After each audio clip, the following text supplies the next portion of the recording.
Good afternoon and welcome.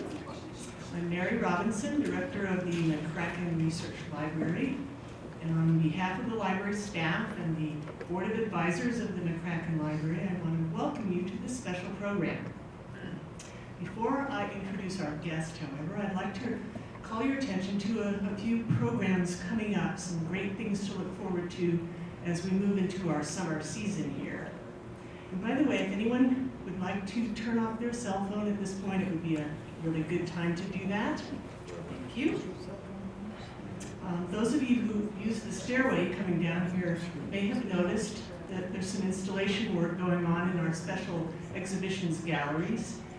And in just a little over 2 weeks, those galleries will be open. On Friday, June 2nd, we host a members' reception for 2 exhibits that relate to our center's centennial.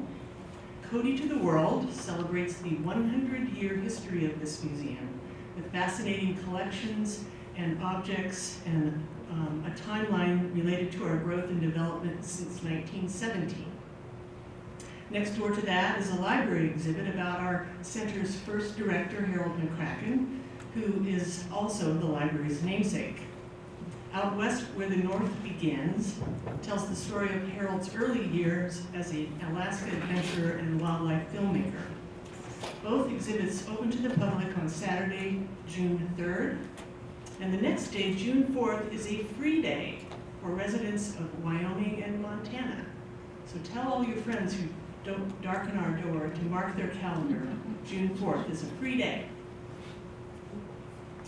Then on Wednesday, June 14th at 1 p.m. here in the Co-Auditorium, the library is hosting a lecture by Dr. Elizabeth Fenn from the University of Colorado. Dr. Fenn won the Pulitzer in 2015 for her book on the Mandan people. It's called Encounters at the Heart of the World. The Mandan villages, as you may recall, are famous because Lewis and Clark and the Corps of Discovery overwintered there on their way to the Pacific. Dr. Fenn will place that episode into the context of the long and remarkable history of the Mandans. Her book uses archaeological evidence to show that these very large, thriving villages on the upper Missouri were centers of commerce on the northern plains and were truly the heart of the world. So watch the museum website for more details about these programs. It is my pleasure now to introduce Laura Trevelyan. Laura flew today from New York City to Salt Lake City to Cody, and I think we ought to give her a round of applause.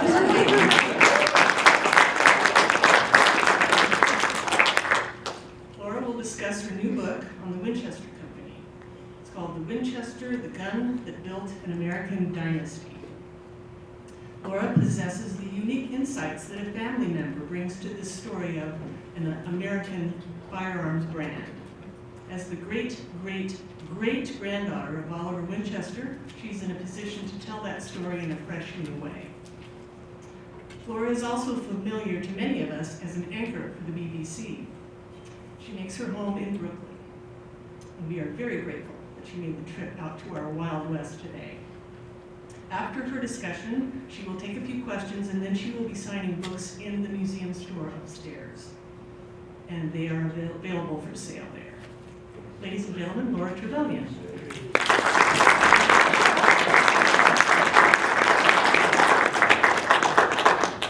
Thank you so much, Mary, for that warm welcome. And I'd like to say how thrilled I am to be here in the Wild West, especially as I thought at one moment when flying from Salt Lake City that I was going to end up in Billings, Montana, and not Cody, and perhaps miss the talk altogether. But luckily, the weather lifted and I got to land. So it's a pleasure to see all of you here. Thank you so much for turning out. I'm incredibly touched and just so thrilled and honoured really to be here. And I'd just like to say thank you to Mary and the staff of the McCracken Research Library, because my researcher, Sue Fox, who's here, who also made the trip from New York, Sue came out and did all of the donkey work for the book for me, and Mary and her staff were so helpful to Sue, so I'm hugely grateful to Mary and to Sue for all the work that she did. And I had a hugely entertaining time in the Cody Firearms Museum just now with Ashley and Danny, who worked there, and we did a Facebook Live and all the rest of it, so it's been a packed few hours and I've only just begun. So, thank thank you all for being here, and just let me tell you about how it is that, as someone said to me on the plane this morning, your accent is a little east of Wyoming, which it is, London, England to be precise. But I am actually a dual citizen. I became a citizen of this great country the day after the election. I was sworn in, which was hugely exciting. Very excited about my first 4th of July when I can celebrate both of my citizenships and be on the right side for once. So it's wonderful to be here, but you may wonder with this accent how it is that I'm the great-great-great-granddaughter of Oliver Winchester. But the answer is my grandmother was an American. She just happened to marry a Brit and hop the pond before the Second World War. But as a teenager, I would come out with my grandmother and my father, and we would visit this fascinating set of relatives in Connecticut who summered a little bit north of New Haven on the Connecticut shore, and I met the most wild collection of great aunts, all of whom would shoot squirrels. They had a cocktail hour which began shortly after lunch and went until after midnight, as far as I can see. They swore like troopers. They would throw you off the tennis court if they thought that you were in their way, and then they would leap into Long Island Sound after they were swimming, pretty much with their cocktails, and they would shoot at anything that moved. They also had an elephant gun that they'd adapted to fire tennis balls at anyone who tried to land on their summer compound. I had literally never met anyone like this. What a fascinating bunch of relatives compared to my great aunts in England who politely drank tea and played mahjong.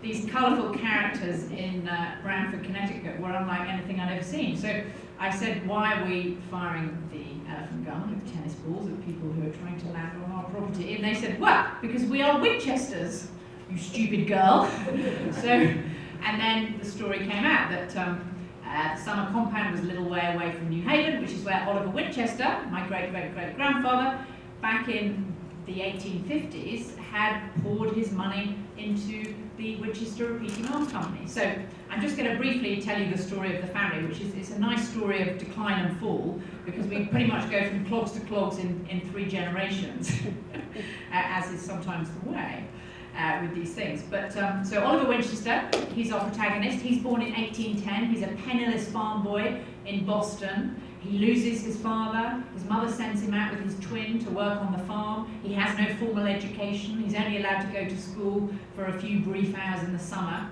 He educates himself somehow. He gets an apprenticeship to build flying buttresses in churches. And he's clearly very gifted technically as a teenager, but he gives up the flying buttresses because he's made some money doing that. And he patents one of the very first shirt collars that you gentlemen will be sporting this evening, some of you. So this talented teenager becomes this really like a tycoon in the shirt manufacturing business, and he sets up in Baltimore. He has one of the first gentlemen's furnishing stores, and he makes a mint, and he moves to New Haven. He gets to New Haven just as sewing machines are coming into vogue, so he realizes the benefits of mass production. And sure enough, by 1853, he has tons and tons of cash from making all these shirt collars. And he's looking around for something to invest, and there's something he doesn't know anything at all about guns. I mean, I think maybe he had one in his shop in Baltimore and in his shop in New Haven, because everyone did, but he has no actual technical proficiency. Other than that, he's good at patenting stuff, and he's very interested in patents, and he sees that guns, you know, you can protect a successful gun with a patent, and probably you can make money. So he puts his money into something called the Volcanic Arms Company in New Haven. Now, Ed Pugsley, who later becomes a family member and is the chief engineer of Winchester, says amusingly about Volcanic, he said, the pistol and the ammunition were about what you would expect a shirt maker to grab, as both were about as worthless for the purpose for which they were designed as you can imagine. But Oliver was not deterred. Volcanic went bust. It was reborn as the New Haven Arms Company, went bust again. Oliver refinanced, and it became the Winchester Repeating Arms Company in 1866. And Oliver was fortunate in that someone came to work for him called Benjamin Tyler Henry, who developed what became the Henry repeating rifle.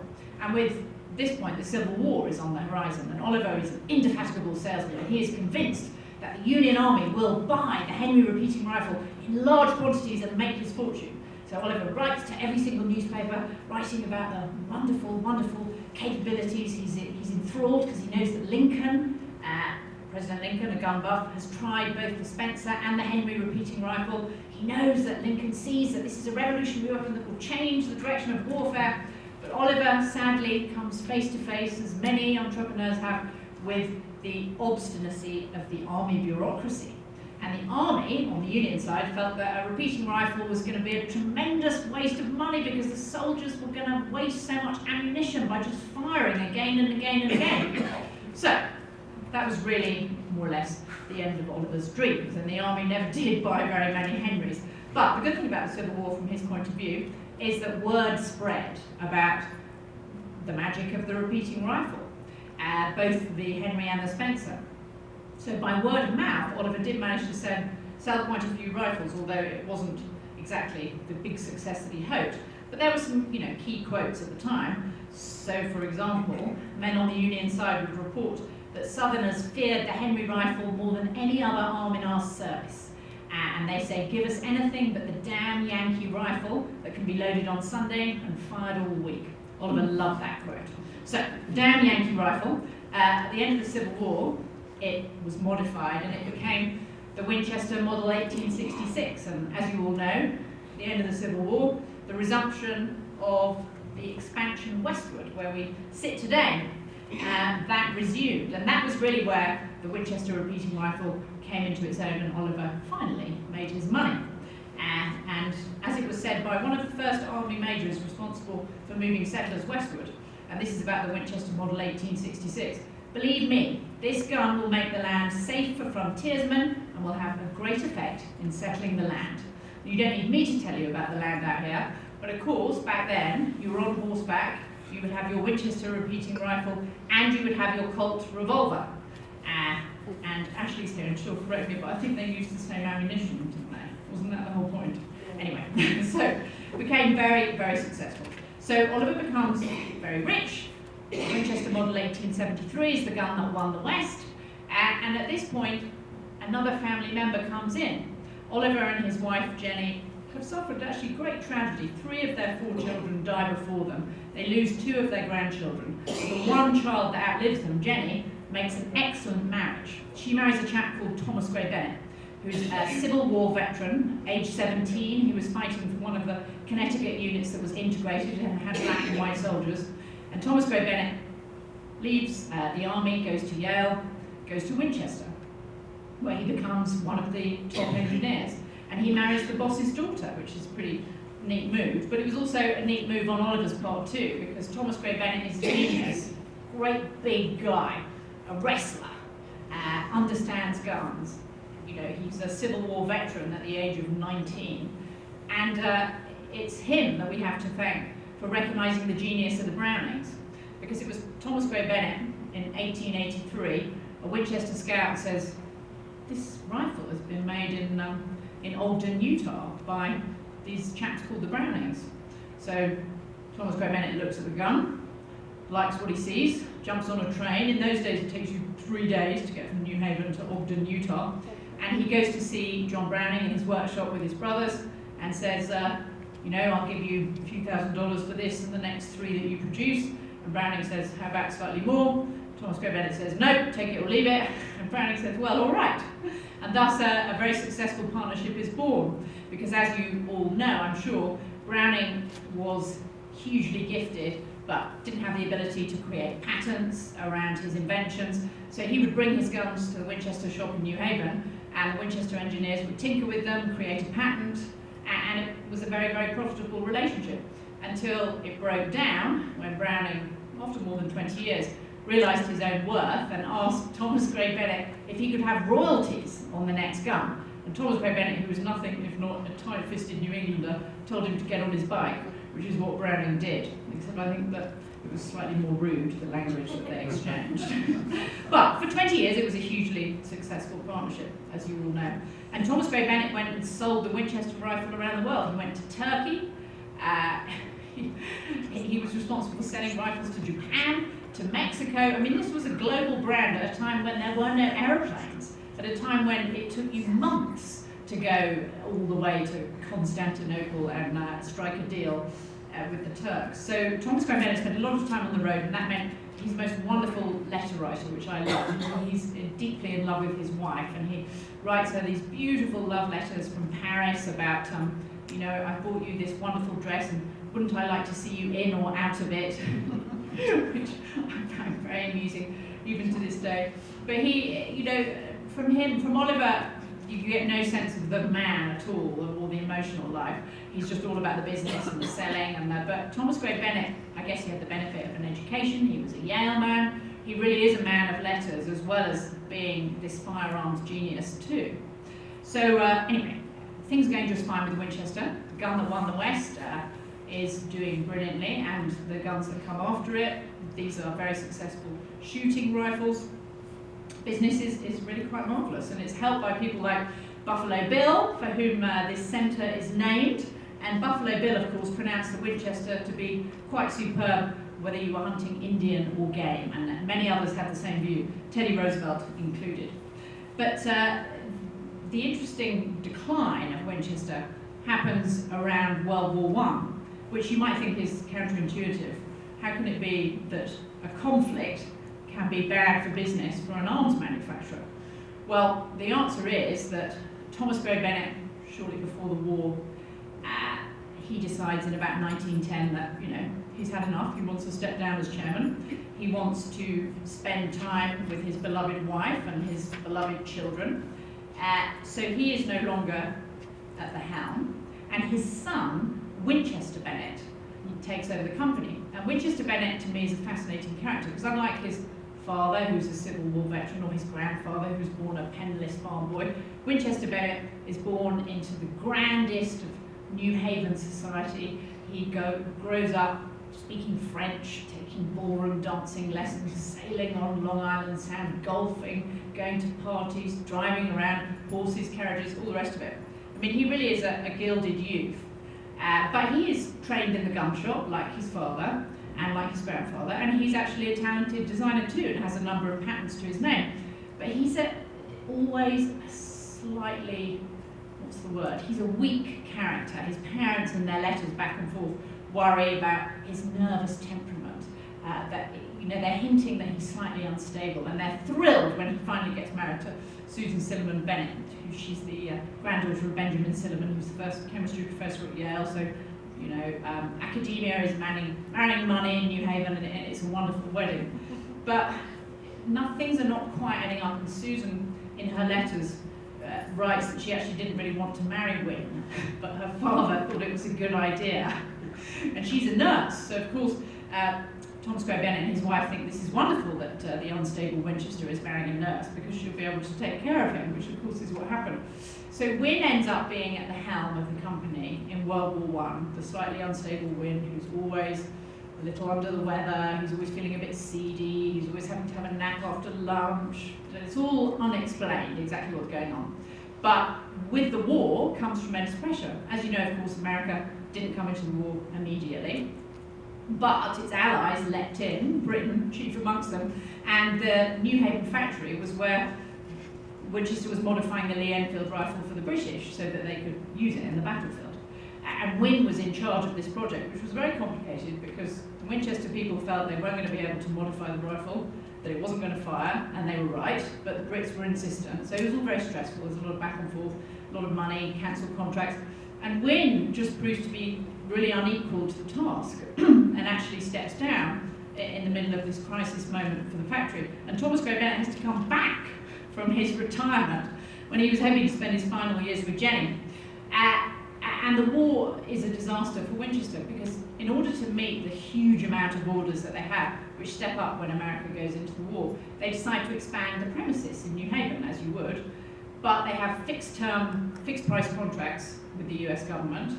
The cost of labour skyrockets, the cost of materials skyrocket, and all of a sudden none of their sums are adding up, not even remotely. So they end the war, as Thomas Gray Bennett says, they're owing $8 million and they don't have any way to pay it. And meanwhile, their shareholders are saying, where are our dividends? Their shareholders are reading about how munitions companies are knocking it out of the park, and they're all very angry.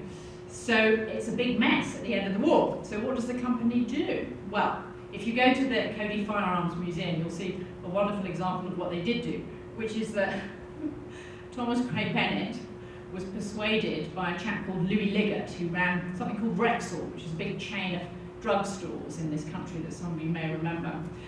So Louis Liggett of Rexall gets on the board of Winchester, because he knows somebody who knows somebody, and says, you need to use all this spare production capacity, and you need to make products which are as good as the gun. You need to start selling roller skates to the American housewife, and you need to start selling knives, and basically anything that's made out of steel. You can start making washing machines.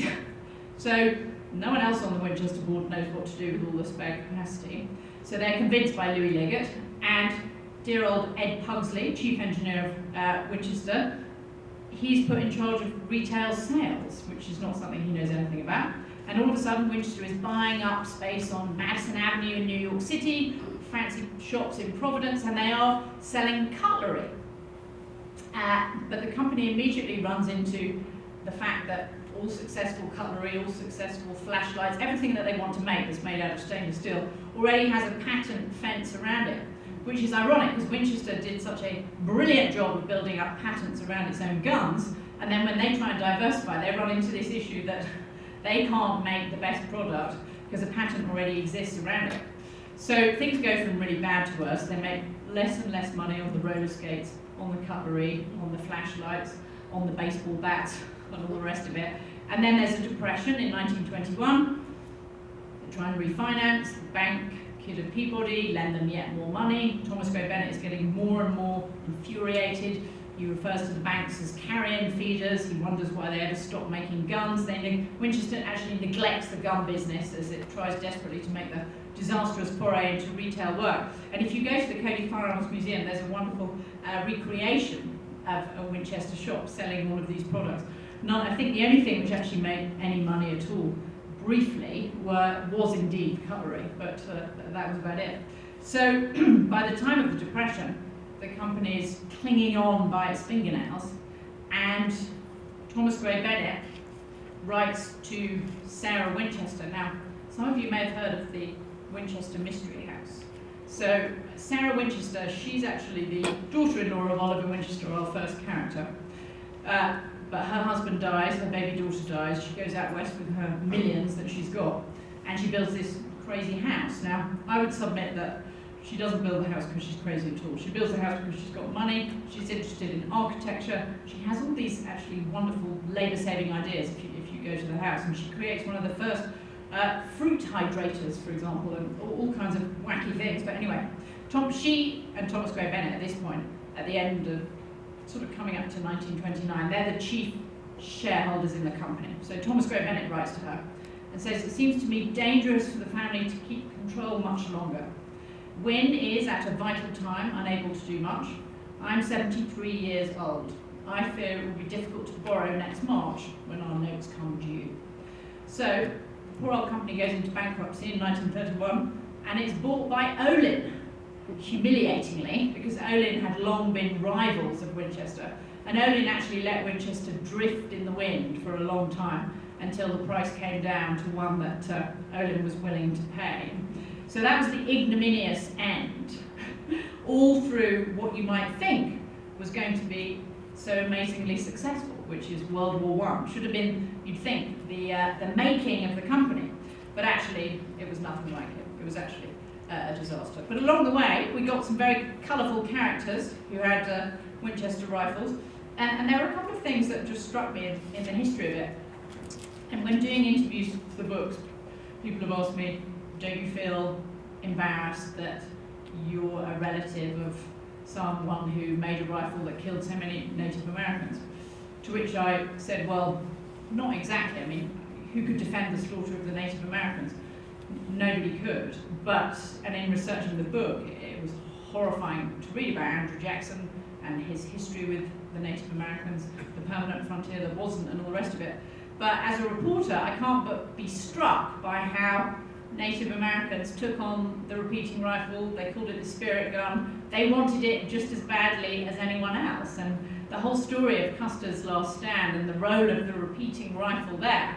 I mean, obviously the Indians lost the Indian Wars in the long term, but just the incidents like Custer's last stand, which were a success for the American Indians with their repeating rifles. Things like that have stood out to me in the history of the family and the company. And also Ida Wells, who you probably know, she was an African-American teacher and a civil rights activist in the period after Reconstruction. So she, for example, writes at a time when blacks are being lynched, she writes, "The Winchester rifle deserves a place of honour in every black home. The more the Afro-American yields, cringes and begs, the more he's insulted, outraged and lynched." So a lot of it to me is counterintuitive. I mean, as you know, the whole debate around guns in this country is quite toxic. But to me, looking at it from the perspective of those times, the Winchester rifle was it was a utility that people wanted to protect themselves, to defend themselves, to move west for all of, I mean, it was essentially an extremely practical instrument. But one of my favourite people in the research of the book is, of course, President Teddy Roosevelt, who goes to Africa in 1909 and has Winchester custom-make rifles for his big game hunting trip. And he's obsessing about this trip for about 2 years beforehand, which he goes on with his son Kermit. And he wants to shoot buffalo, rhino, lions, and elephant. So he does need some quite powerful guns, and he's very specific. And he drives poor old Winchester Bennett literally insane, and he writes from the White House on a weekly basis to complain about the rifles that he's commissioned. So one of Teddy's letters, I mean, you know, he was probably occupied with other things at the time, but what he was really interested in were his guns. "I'm really annoyed at the shape in which you sent out those rifles. I cannot see what the excuse was. I'm unsettled by the extraordinary flaws in the moulding of the rear sight." And so on and so forth.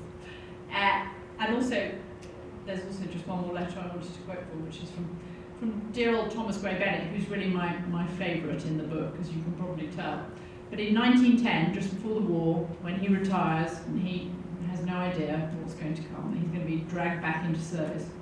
But he writes to his wife. She's on a trip to Europe, as you would be back in those days.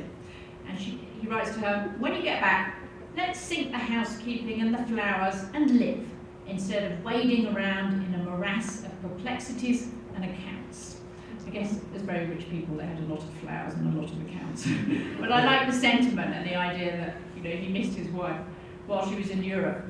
But sadly, she returned, and there was to be no nice, relaxed end of their life. In fact, she died, and he was left at the helm of the sinking ship while Winchester Bennett, his son, was unable to cope.